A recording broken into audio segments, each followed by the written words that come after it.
Breaking, urgent news. Just minutes ago, the entire British government is in a state of total collapse.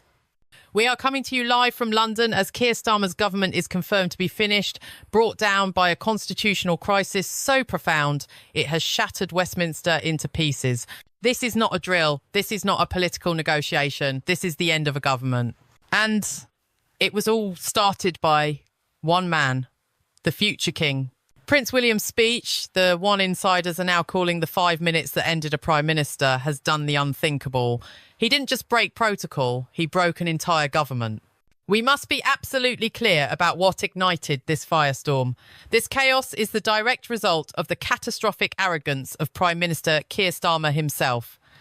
3 days ago, at the now infamous private dinner in Brussels, Starmer was recorded calling the monarchy an outdated institution, a financial drain on working families, and a medieval symbolism that Britain needed to modernise beyond. He thought he was safe. He thought his words, spoken to EU commissioners, would never leave that room. He was wrong. Someone recorded it. Someone sent that recording straight to Kensington Palace, and Prince William, upon hearing it, knew this was not a political slight. This was a declaration of war against the Crown and against the British people. So last night at the Royal Variety performance, William did what no senior royal has done in a century. He threw away the script. He looked directly into the camera with Princess Catherine beside him, and he delivered a message aimed like a guided missile straight at Downing Street. His words were chilling. There are those, he declared, who believe tradition is weakness. They are wrong. Tradition is the backbone of this nation. And anyone who attacks it attacks every single person in this room. The applause lasted for 47 seconds. But the fallout? The fallout was immediate. The fallout was total. That speech was the detonator. The explosion is happening right now. We are talking about a full-blown constitutional meltdown. Financial markets are in freefall. The pound has collapsed. And the government is finished. The question everyone is asking is not if Starmer is done, but what happens next. The chaos is only just beginning. William's words didn't just hang in the air, they landed like a cluster bomb in Westminster. But to understand the sheer righteous fury behind the Prince's message, you must understand the grotesque hypocrisy at the heart of Starmer's government. You must understand what is happening in Britain right now, while the man in number 10 attacks the very foundations of the nation. As Starmer was dining in Brussels, mocking the cost of the crown, British veterans men who served this country with honour and dignity are sitting in freezing cold flats, unable to afford their heating bills. This is not an exaggeration, this is the horrifying truth. James Morrison, a 73-year-old former Royal Marine from Portsmouth, a man who gave 26 years of his life in service, told reporters just yesterday, his voice breaking, that he is being forced to choose between his medication and groceries. His state pension will not cover both. I fought for this country, he said.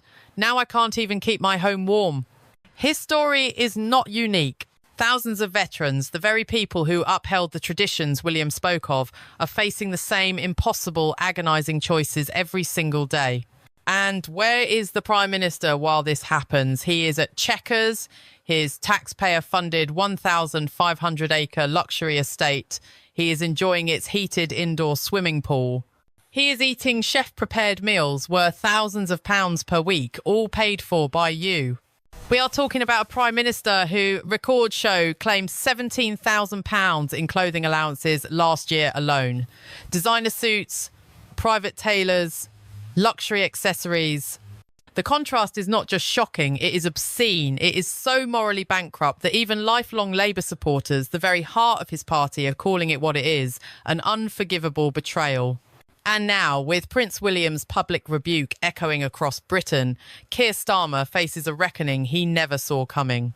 He has been exposed not just as a reckless politician, but as a man of grotesque hypocrisy. But hold on, because the story gets even worse. What we have just uncovered about his spending goes beyond designer suits. We are talking about a single night and a bill that will make you sick. The details are next. But here is where it gets even worse. While British pensioners, the generation that built this country, are being told to accept brutal cuts to their winter fuel allowances, documents obtained by The Telegraph reveal the sickening truth of this government's priorities. Keir Starmer's office last month spent £43,000 on a single state dinner. Let that sink in. £43,000 for one evening. What do you get for that kind of money? We have the receipts. Imported champagne at £600 per bottle. Wagyu beef flown in from Japan. Gold leaf desserts that cost more than most British families spend on food in 3 entire months. And who was on the guest list for this lavish feast? Foreign diplomats, wealthy corporate donors, lobbyists, not a single veteran, not a single NHS worker. Not one single person who actually represents the Britain that is struggling, the Britain that is cold, the Britain that is desperate. Sarah Chen, a nurse from Leeds, works 60-hour weeks trying to keep our hospitals from collapsing. She posted a video last night that has now been viewed over 3 million times, tears streaming down her face. "I can't afford to fix my car," she said. "I am taking 3 buses to get to my shift because I can't afford the repairs. And this man is spending my tax money on gold desserts for millionaires." That sentiment is spreading like wildfire across Britain. The anger is not just about money, it's about values. It is about a government that holds the people it claims to serve in open, utter contempt. Prince William's speech did not create this anger. He simply gave it a voice. He gave it a focus. He articulated what millions have been feeling but couldn't say. He exposed the rot at the heart of number 10. And in doing so, he unleashed the storm. But then something unprecedented happened. Something nobody saw coming. Just when we thought the crisis couldn't escalate further, the king himself entered the battlefield. But then something happened that nobody, not even the most seasoned royal experts, could have predicted.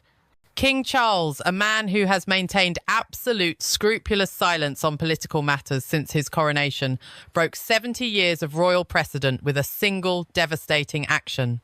At yesterday's Privy Council meeting at Buckingham Palace, a meeting that is usually pure, dry ceremony, the king delivered what insiders are already calling the speech that changed everything. With what sources described as barely controlled fury, the king stood and addressed the council. He did not mince his words. "The crown serves the people," Charles declared, "not political ambition." The room reportedly fell silent. And when politicians forget that basic truth, he continued, his voice like ice, "It is our duty to remind them." He didn't mention Keir Starmer by name. He didn't need to. Everyone in that room, everyone in Westminster understood exactly who he meant. This was the king, the head of state, issuing a direct and public rebuke to his own Prime Minister. But here is the detail that changes everything. Palace insiders have now confirmed to 3 separate news outlets that King Charles personally approved Prince William's public statement at the Royal Variety performance hours before it was delivered. This was not a rogue prince acting alone. This was not an emotional outburst. This was a coordinated royal response, authorised at the highest possible level. The king and his heir are united.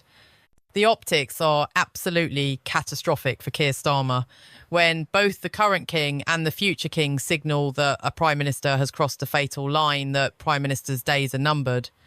Constitutional experts are already describing this as the most significant royal intervention in politics since the abdication crisis of 1936. But wait, because there is another layer to Charles's involvement that makes this even more explosive. What we've learned about his secret meetings changes the game. But wait, because there's another layer to King Charles's involvement that makes this infinitely more explosive. This is the part the mainstream media is terrified to report. Sources close to the palace, sources who risk their careers by speaking, have revealed that the king held a private, unscheduled, and highly secret meeting with the Archbishop of Canterbury just 2 days before William's speech. What was discussed remains officially confidential, but one phrase has leaked. One phrase confirmed by multiple independent sources that should chill every politician in Westminster to the bone. Constitutional obligations in times of crisis. Let's be very clear what that means. The Archbishop of Canterbury doesn't get involved in day-to-day politics. He only gets involved when matters of state, matters of the crown itself, reach the highest possible stakes. This wasn't about protocol or tradition. This was about the fundamental ancient relationship between the crown and the government. Senior constitutional lawyer Professor Michael Reynolds spoke to the BBC this morning, his face grim. If the king, he said, is consulting with the Archbishop about constitutional obligations, he is preparing to exercise powers that haven't been used in generations.